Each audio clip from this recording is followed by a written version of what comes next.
This expounding for the sanctified and holy Yeshua Christ Jesus leadership is titled Tribal Living Communal Polygamy 101 Rewire 1 Series Part 2 of 2. Marry multiple times lawfully. Multiple marriage licenses is illegal and fraud. The Rewire.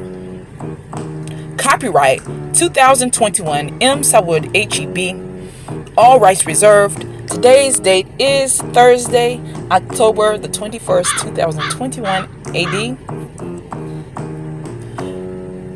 Shalom Salam. Rahubat.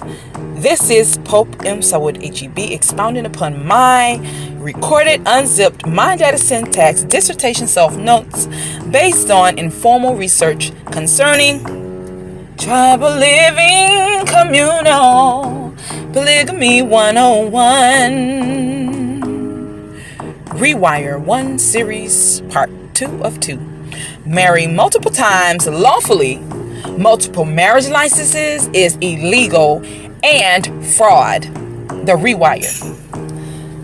So, at this hour, here I am making you all privy. However, what I am expressing is personal for me. This is an absolute random reasoning review. So come on, take a listen and tell me what you feel, what you think. You may have to replay this rewire at least 3 to 9 times or more and take notes. So go get your pads and get your pens and pencils and come on. Now, without further ado, listen to this. And I thank you in advance, leaders, for listening. I'm going to address this again. I think I may have recorded it some years ago. This post is in the polygyny group. See, righteous polygyny. The question is, how does a man take another wife since he doesn't go through the courts, government? So now, okay, marriage is very simple. It's 2 or more beings coming together to form a unit, okay, to operate as a body or corporation or a business. They're operating together as a single entity, okay? That means you can have a marriage of anything or anybody, okay? Now, as it pertains to government, you cannot have more than one marriage license. You cannot have more than one marriage license. What do I mean by that? Is this. If I have a business called Treetop Enterprises and I decide to go to the state or to the courts and get a business license to operate, that means I am making a public declaration that I am operating in this business license named Treetop Enterprises. If I go to get that from the courts, I cannot, this month, which is August, I cannot go within this same month or the next month or any other month and go get the same exact another additional business license in that name that would be separate. I cannot get a EIN number that will be attached to the same exact business name. I cannot have multiple business licenses for Treetop Enterprises because there comes an issue of liability and fraud. Should something happen or go down within Treetop Enterprises, I can't just go into another license that I have stashed at the house somewhere and say, well, oh, I want to get out of that and go into there. No, I have to actually go get another license, and I have to first of all, I have to disconnect from the other one because more than likely it will go bankrupt.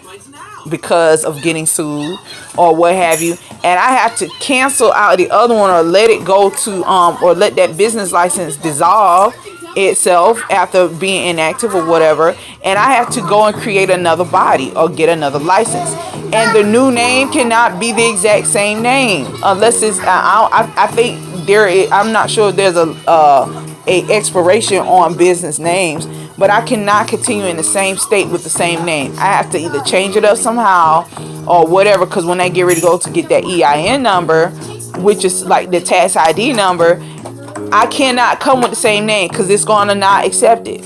Okay, it's not going to be accepted. The same name, the same for the same business. So I have to do something different. Okay, it's the same way with a marriage between a man and a male and a female, a man and a woman. Same thing. You cannot have you cannot have more than one business license for marriage. The institution of marriage, you say you want to marry, so you cannot have more than one running at the same time. You can dissolve one and go into another one, or you can let one be where you separate and it dissolves or whatever. I guess that's how they do it. You know, you separate it for so long until it dissolves. I'm not sure how that works, if it works that way at all. But you cannot do that. That's why people get in trouble with the law, because it's, to me, from overstanding how fraud is, that's fraud. That's fraud. Okay, that's fraud. And so yeah, I don't think they understand. The government cannot stop you from contracting with who you want to privately. You can contract privately with plenty of people, and you can provide notice of the contract with the courts or the government. You don't have to present your contract and open a business, start a marriage license, public license with the courts or with, you know, the Secretary of State or whatever. You can provide notice to the courts that you have contracted with these additional partners, these additional beings, and you can state all of the terms and conditions that will pertain to a marriage. But you cannot call it that particular name because, again, you already are on record for that already. You already have that business. You cannot go and use that same exact business name or whatever with the courts. Again, you can't do that because it's already on record. If you establish another one, again, that would be considered as fraud. And perhaps I'm not expressing the exact terminologies that I should be using in order to clarify, but I'm using principle, and principle stands. So I'm saying in a sense that you can create your own covenants or own contracts, private contracts with as many individuals as you can. Because basically when you're dealing with marriage, you're dealing with power of attorney situations. You're dealing with those who can have rights to your estate once you pass away. Okay, and you have rights to their estate once they pass away. You have, you have provisions provided for children that are produced, which are products of the marriage. You have provisions that are set up for that. You have provisions set up for, what will become of your property, whether it be real property or intellectual property. You set all of that up in your own private contracts, and you go get them notarized. That's why notaries exist. One of the reasons they exist for private contracts between you and another person, that you can agree to something, they can agree to something. You both are mature enough and deity enough, responsible, accountable enough to adhere to your terms and conditions of your contract, your private contract. And so I feel that plenty of people do not take it seriously, and that's why the government, it is allowed in other places. Polygamy, polygyny is allowed in other places. It's when you don't do it properly. When you try to go and take your private agreement you have between you and another being and make it public, when you already have a public license for operating in the business of marriage. Because marriage is a business. Family is ran like a business, although it is private. It is also operated similarly, or just like a business. Similar. You have inventory, you have to buy groceries, you have to buy clothes, you have to repair things, you have to take care of the needs of things, don't neglect it, because if you do, you fall into liability again. It's the same thing with a marriage. Same thing. That's why it's called a marriage license. When you when you do something that's against the marriage license, that's called a breach of contract. The person the other entity, male or female, who's involved, the real flesh and blood being, can say, oh, you did not fulfill your role as wife or husband. Those are business commercial contract labels. When you don't fulfill those portions, they can take you to the courts to be sued. That's called a divorce. That is called a divorce. And when you go into the divorce forms, you have to decide what things belong to you and them, what things have to be liquidated in order to be able to recover damages, money for damages. It's a whole business.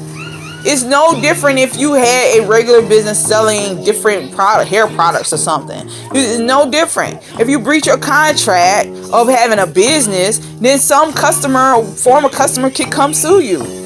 Same thing, nothing different. They can sue you. Lawsuit. A divorce is a lawsuit. Okay, it's a lawsuit. So is filing for child support. That is also a lawsuit. You're being sued.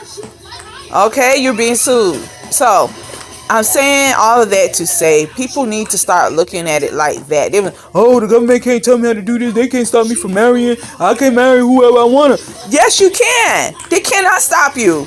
However, they can stop you from obtaining a marriage license because that's their baby. That's what they control. They control that. They came up with that.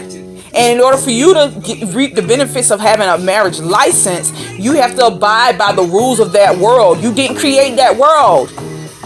A faceless fiction called Government Ordinance Department created that. You did not. So you cannot run it and rule it. And earthly humans on the planet agree for it to exist because it exists around the planet. We're talking about a marriage license. So you cannot come and override it just because you feel like you're just as much as deity or God or a leader or male or female, man or woman like anybody else, and you can lead and you master and you create your own life and you rule over your own life. Okay, fine. You're not ruler over that world. You're ruler over your life. That's your world. So you rule that.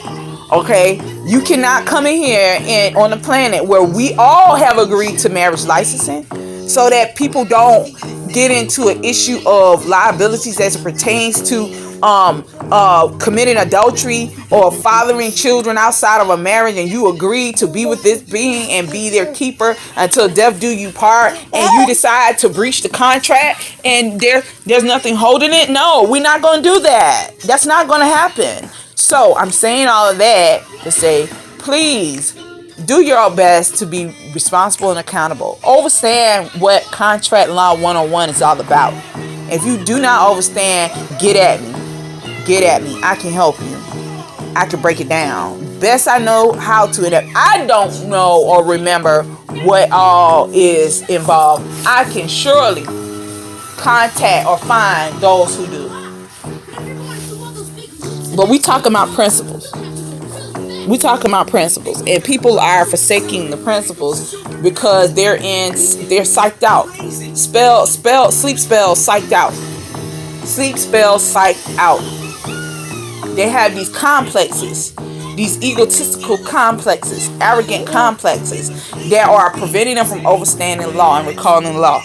Yes, legislation is what man come together and God has God's law. However, God also allows us to have our own free will, and our own free will allows us to create legislation, meaning how we interpret or how we handle the laws of the Most High, where the principal laws of the Most High, in ways that are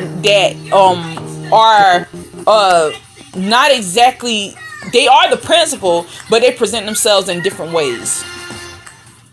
Okay, we have principal laws and rules in the Bible. However, the way they are presented every day have technicalities. So we create legislation in legislative worlds to address the technicalities of the law. We have that ability. We have that right. And that's why we do it. If we didn't have that ability and right, it would not exist. God supports that. However, whatever you come up with in legislation, it has to abide by the laws of the Most High, universe's natures. If not, then of course you become obsolete. You become extinct if you don't abide by those laws and those rules on our planet. So, I'm saying that to say, our people got to get it right. Okay, so now, copyright 2021 Sis Sawud HEB, all rights reserved at